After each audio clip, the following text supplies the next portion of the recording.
Hello friends, welcome to my channel. आज हम लोग छत्तीसगढ़ पंचायती राज अधिनियम 1993 की एक वीडियो लेक्चर सीरीज स्टार्ट कर रहे हैं और ये आने वाले ईडीओ एग्ज़ाम, सीजीपीएससी और व्यापम को कवर करेगा। इस लेक्चर सीरीज़ में हम लोग धारा वाइज पढ़ेंगे। धारा वाइज पढ़ने से ये फ़ायदा रहेगा कि आपको पहले तो धारा अलग से याद नहीं करनी पड़ेगी और पूरे एक्ट को जब हम लोग धारा वाइज सीक्वेंस वाइज पढ़ेंगे तो पूरा एक्ट ही आपके माइंड में एक सेट हो जाएगा। एक्ट की थोड़ी सी लैंग्वेज लीगल और टफ हो सकती है, बट क्वेश्चन यहाँ से एज इट इज़ उठाता है। तो जब आप क्वेश्चन सॉल्व करोगे और एक बेर एक्ट से पढ़ा हुआ रहेगा तो आपको क्वेश्चन सॉल्व करने में थोड़ा सा भी चैलेंज नहीं आएगा। तो चलिए एक पॉजिटिव नोट पे हम लोग इस लेक्चर सीरीज़ को स्टार्ट करते हैं। सबसे पहले हम लोग पूरे आर्टिकल्स को टाइटल सबका देख लेते हैं। जैसे कोई भी सब्जेक्ट स्टार्ट करो तो उसका सिलेबस पता होना चाहिए।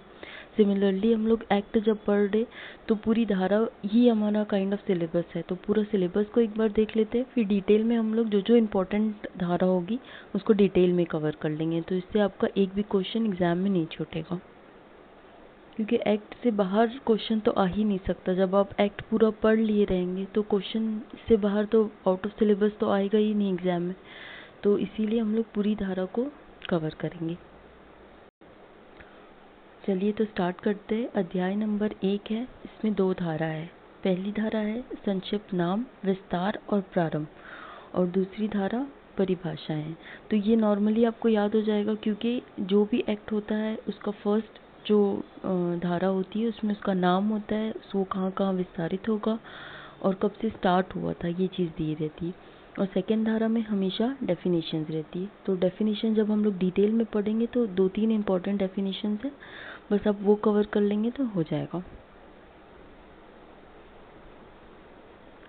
तो ये हमारी पहली धारा आप टिक कर लीजिएगा, सेकेंड धारा टिक कर लीजिएगा। फिर आगे बढ़ते हैं।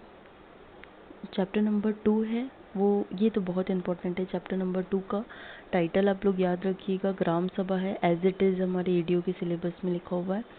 और चैप्टर नंबर 2 में पहले एक रेंज हम लोग सेट कर लेते हैं कि धारा नंबर 3 से स्टार्ट होता है, धारा नंबर 7 तक जाता है ये। तो धारा नंबर 3 में क्या दिया हुआ है, ग्राम के संबंध में अधिसूचना। तो ये इम्पोर्टेंट है, ये धारा नंबर 3 में दिया हुआ है। और जब हम लोग डिटेल में पढ़ेंगे तो उसमें आएगा कि गवर्नर जो होता है स्टेट का, वही कोई भी ग्राम को मतलब वो घोषित करता है कि ये पर्टिकुलर जो प्लेस है वो ग्राम होगी।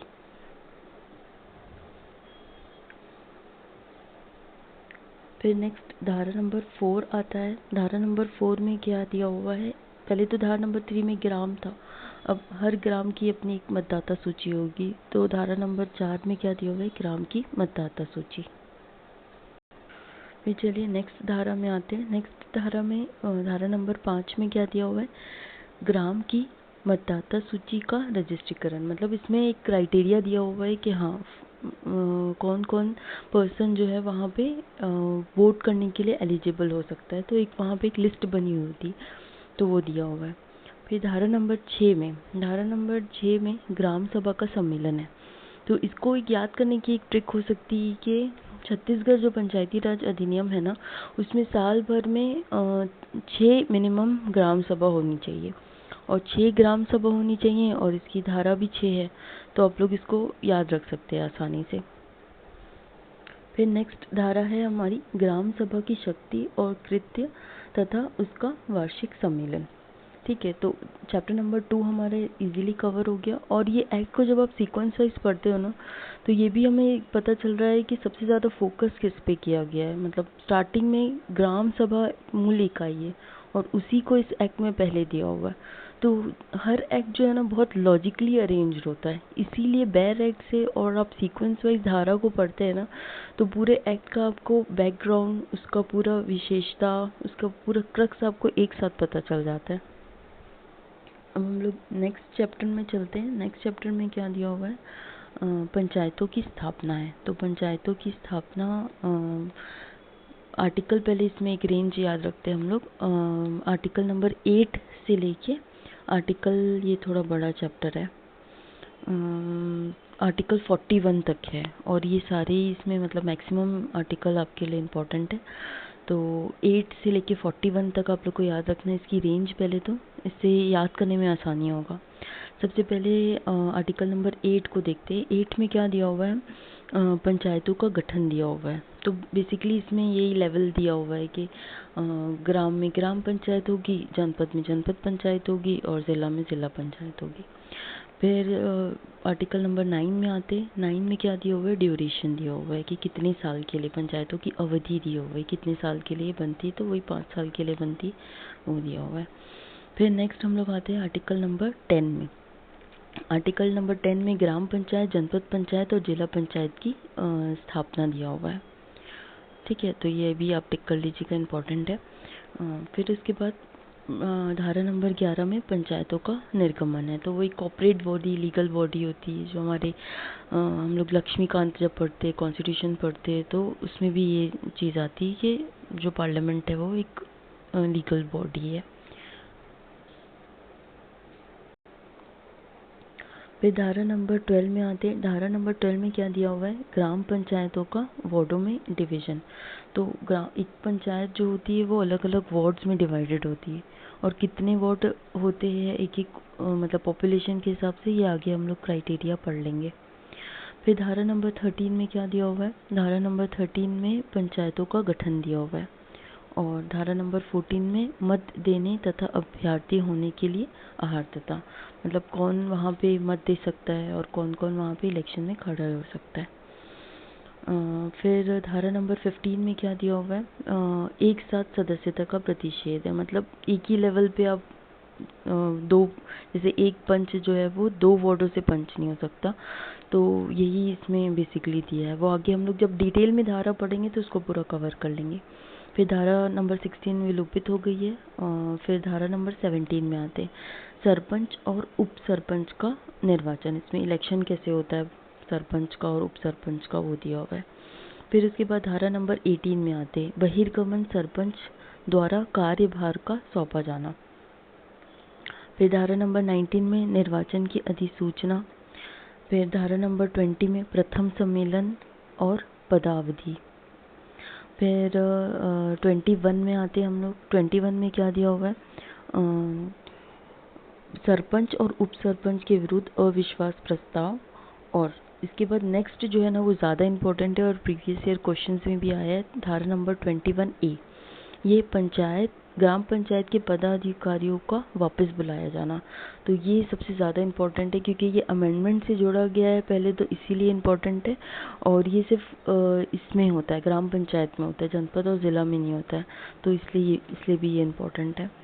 फिर यहाँ तक 21A तक आपका ग्राम पंचायत का पूरे आर्टिकल्स हो गए। अब इसके बाद जनपद पंचायत और ज़िला पंचायत चालू होगा 22 से।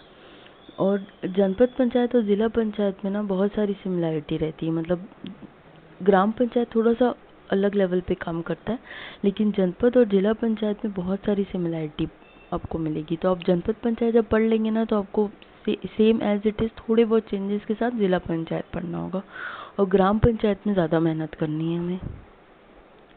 तो आर्टिकल नंबर 22 से स्टार्ट हो रहा है जनपद पंचायत। ठीक है, तो 22 को याद करने की एक ट्रिक हो सकती है कि जो तीनों लेवल में है वो ये सेकंड लेवल पे आता है जनपद पंचायत। तो 2 और 2 मतलब 22 और दोनों में मतलब 2 आ रहा है, 22 में दोनों 2 है, तो इसलिए आप याद रख सकते हैं कि जनपद पंचायत जो है वो 22 आर्टिकल में धारा में दिया हुआ है। फिर उसके बाद सिमिलरली जैसे ग्राम पंचायत पढ़े थे, उसके बाद उसका वार्डों में डिवीज़न था। सिमिलरली जनपद पंचायत जब हम लोग पढ़ रहे 23 में, तो वो खंड में विभाजित है। तो एक आप जैसे याद कर लिए ना ग्राम पंचायत का, और उसके बाद वो उसका डिवीज़न वार्ड में था। सिमिलरली जब हम लोग जनपद पंचायत पढ़ रहे तो उसका डिवीज़न खंडों में हो गया। तो ऐसे करके आप याद कर सकते हैं। जैसे ग्राम पंचायत 13 में दिया हुआ था और यहाँ पे 22 में जनपद पंचायत दिया हुआ है। और जब हम लोग ग्राम पंचायत पढ़ रहे थे तो उसका वार्डों में डिवीज़न किस में दिया हुआ था, 12 में दिया हुआ था। वैसे यहाँ पे किस में दिया हुआ है, 23 में दिया हुआ है। तो आप कंपैरेटिव स्टडी भी हम लोग एक चार्ट बना के हम लोग कंपैरेटिवली याद भी कर सकते हैं इसको। फिर नेक्स्ट आते हैं हम लोग धारा नंबर 24 विलोपित है। 24 विलोपित है और वहाँ ग्राम पंचायत में 16 विलोपित थी। तो 8 2 जा 16, तो 16 वाली विलोपित है, 8 3 जा 24, तो 24 वाली विलोपित है। ऐसे कुछ आप कैलकुलेशन करके याद करेंगे ना तो पूरा धारा आपको याद हो जाएगी, क्योंकि एडीओ एग्ज़ाम और अभी प्रीवियस ईयर का जो ट्रेंड चल रहा है सीजीपीएससी का, तो वो धारा वाइज मैचिंग करने के लिए बहुत सारे क्वेश्चंस आ रहे हैं। तो एट द एंड आपको दोनों एग्ज़ाम्स के लिए अगर धारा याद कर लेते हो तो ईजी हो जाएगा।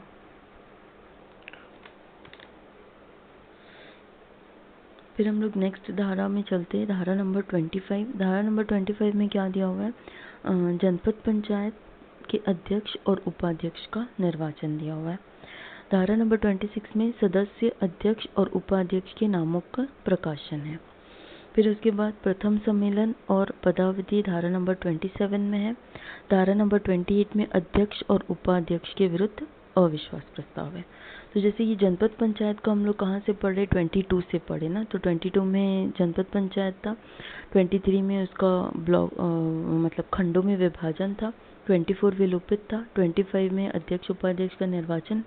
फिर उसका ये देखो, ये 25 से आप सीक्वेंस वाइज पढ़ोगे ना, कि जैसे कि देखो 22 में जनपद पंचायत हुआ, 23 में उसको हम लोग खंडों में विभाजित किए, 25 में क्या किए, एक अध्यक्ष और उपाध्यक्ष का निर्वाचन कर लिए। फिर उसके जब निर्वाचन हो गया तो सब सदस्य, अध्यक्ष, उपाध्यक्ष का नाम प्रकाशन कर लिए, नाम प्रकाशन किए, उसके बाद प्रथम सम्मेलन किए। फिर एक याद करने के लिए आप ट्रिक याद कर सकते हो कि उन लोगों को अच्छा नहीं लगा, उन लोग उस गलत काम में इन्वॉल्व हो गए, तो उन लोगों के खिलाफ अविश्वास प्रस्ताव आ गया। तो ये 22 से 28 तक ना आप लॉजिकली अगर आप सोचोगे तो वो ऑटोमेटिक याद हो जाएगा, और ये याद हो गया तो जिला पंचायत ऐसे ही याद हो जाएगा। जैसे 29 में क्या है, 29 में जिला पंचायत का गठन है। फिर जिला पंचायत को इन लोग फर्दर किस में डिवाइड कर रहे हैं, निर्वाचन क्षेत्र में विभाजित कर रहे हैं। फिर 31 विलोपित है, 32 में उसके अध्यक्ष और उपाध्यक्ष का निर्वाचन हुआ। फिर सदस्य, जैसे हम लोग जनपद में भी पढ़े थे, सदस्य, अध्यक्ष और उपाध्यक्ष का नाम प्रकाशन हुआ। फिर ये थोड़ा सा एक्स्ट्रा आ गया 33A, लिपिकीय गलती या लोप का ठीक किया जाना, ये एक्स्ट्रा आ गया इसमें। लेकिन 33A में है तो वो सीक्वेंस ब्रेक नहीं होगा। फिर उसके बाद 34 में प्रथम सम्मेलन है, और प्रथम सम्मेलन के बाद ही मतलब जैसे हम लोग ट्रिक याद किए थे कि उन लोग कुछ गड़बड़ कर रहे पोस्ट पे रहने के बाद, तो नो कॉन्फिडेंस मतलब अध्यक्ष और उपाध्यक्ष के विरुद्ध अविश्वास प्रस्ताव आ गया। फिर उसके बाद यहाँ तक जो है वो जनपद पंचायत और जिला पंचायत की धारा का जो सीक्वेंस और टॉपिक दोनों मैच कर जाएगा। अब इसके बाद जो धारा नंबर 36 आ रही है वो तीनों लेवल के लिए, मतलब पंचायत के पदाधिकारी होने की निहर्तता, ये ग्राम पंचायत, जनपद पंचायत, जिला पंचायत तीनों के लिए है। फिर उसके बाद नेक्स्ट है निहर्तता देख ली 36 में। 37 में क्या है, पंचायत के पदाधिकारियों का त्यागपत्र। फिर हम लोग आते हैं नेक्स्ट 38 में आते हैं। 38 में क्या है, 38 में है रिक्तियों का भरा जाना, है ना, कैसे कैसे जब रिक्ति भरी जाती है वो दिया हुआ है। फिर 39 में पंचायत के पदाधिकारियों का निलंबन है। फिर 40 में पंचायत के पदाधिकारियों को हटाया जाना है, और 41 में एक से अधिक पद धारण करने का वर्जन है। ठीक है, तो यहाँ से भी आप 36 से देखोगे ना, पहले हम लोग स्टार्टिंग में क्या देखे कि ग्राम पंचायत के आर्टिकल्स दिए हुए थे, फिर उसके बाद जनपद पंचायत और जिला पंचायत का लगभग क्रम जो था, मतलब टॉपिक जो थी वो सेम थी, कि पहले जनपद पंचायत होती है, फिर वो खंड में डिवाइड होती है, फिर वहाँ पे एक अध्यक्ष एक उपाध्यक्ष होता है, फिर उन लोग के नाम का प्रकाशन होता है, फिर उनका पहला सम्मेलन होगा, फिर अगर उन लोग कुछ गलत काम करे तो उसके विरुद्ध अविश्वास प्रस्ताव आएगा। जिला पंचायत में भी सेम एज इट इज था। उसके बाद धारा नंबर जो 36 हम लोग स्टार्ट किए, अब बन तो गए, फिर उसके बाद उन लोग की निहर्तता क्या होगी। फिर 37 में उन लोग त्यागपत्र कैसे दे सकते हैं वो दिया हुआ है। फिर त्यागपत्र देने के बाद क्या होगा, लॉजिकली वो वैकेंसी क्रिएट हो जाएगी, तो 38 में वैकेंसी है। 39 में उन लोग का मतलब निलंबन कैसे होता है, 40 में कैसे उनको पद से हटाया जा सकता है, और एक से अधिक जो है वो पद धारण उन लोग नहीं कर सकते, ये 41 तक दिया हुआ है। अब हम लोग नेक्स्ट चैप्टर की तरफ बढ़ते हैं। चैप्टर नंबर 4 में आते हैं। चैप्टर नंबर 4 इम्पॉर्टेंट है क्योंकि इसमें सिर्फ 2 ही धारा दी हुई है। सबसे पहले कौन सी धारा है इसमें, इलेक्शन कमीशन है, राज्य निर्वाचन आयोग की शक्तियाँ, और ये इसकी धारा भी इम्पॉर्टेंट है, खासकर रेडियो एग्ज़ाम के लिए।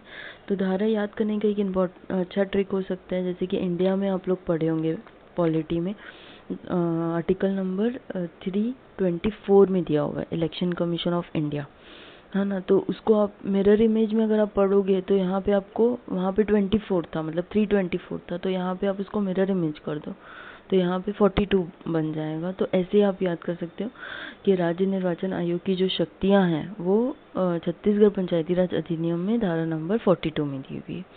फिर इसके बाद 42A जो है वो अमेंडमेंट से आया है, अधिकारी और कर्मचारी वृंद को नियुक्त करने और उनके कर्तव्य और कृत्यों को समानुदेशित करने की शक्ति है। फिर उसके बाद पावर, नियम बनाने की शक्ति आर्टिकल नंबर 43 में दी हुई है। तो ये छोटा सा ही चैप्टर था। हम लोग आगे बढ़ते हैं। अब हम लोग चैप्टर नंबर 5 अध्याय नंबर 5 पढ़ेंगे। अध्याय नंबर 5 में क्या दिया हुआ है, पंचायतों के कामकाज का संचालन तथा पंचायत के सम्मेलन की प्रक्रिया। तो आर्टिकल नंबर 44 में सम्मेलन जो उन लोग का होता है मंथली और ईयरली, तो वो कैसे, मतलब प्रक्रिया क्या रहेगी वो दिया हुआ है। और आर्टिकल नंबर 45 में पंचायत द्वारा अंतिम रूप से निपटाए गए विषय पर पुनर्विचार, मतलब एक बार कोई डिसीजन उन लोग कोई अंतिम मुद्दे पर विचार कर चुके, फिर से उसके ऊपर उन लोग को दोबारा विचार करना है, तो उसका प्रोसीजर दिया हुआ है। अब नेक्स्ट आर्टिकल में जाते हैं। ये चैप्टर चेंज नहीं हुआ है बट टॉपिक चेंज हुई, इसलिए यहाँ पे अधीनस्थ अभिकरण लिखा हुआ है।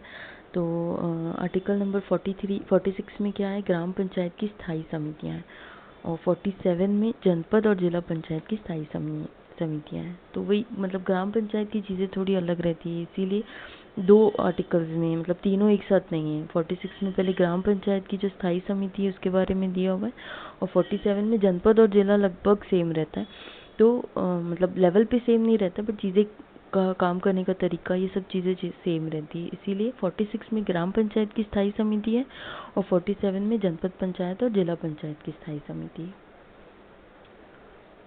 फिर नेक्स्ट 47A, ये भी अमेंडमेंट से आया है। 47B, दोनों अमेंडमेंट से आया है। इसमें हम लोग त्याग पत्र कैसे दे सकते हैं वो दिया हुआ है 47A में। और 47B में सदस्य या सभापति के निर्वाचन की विधि मान्यता के संबंध में विवाद, ये दिया हुआ है। वो डिटेल में जब हम लोग पढ़ेंगे तो इसको कवर कर लेंगे। फिर 48 में क्या दिया हुआ है, सरपंच, उप सरपंच, अध्यक्ष, उपाध्यक्ष की शक्ति और कर्तव्य दिया हुआ है। तो आज इस वीडियो लेक्चर सीरीज़ को यहीं तक रखते हैं, और आने वाली वीडियो में हम लोग बाकी की धारा भी डिस्कस कर लेंगे, और पूरी धारा को एक बार पढ़ने के बाद हम लोग इसके एक एक धारा वाइज हम लोग डिटेल में स्टडी कर लेंगे।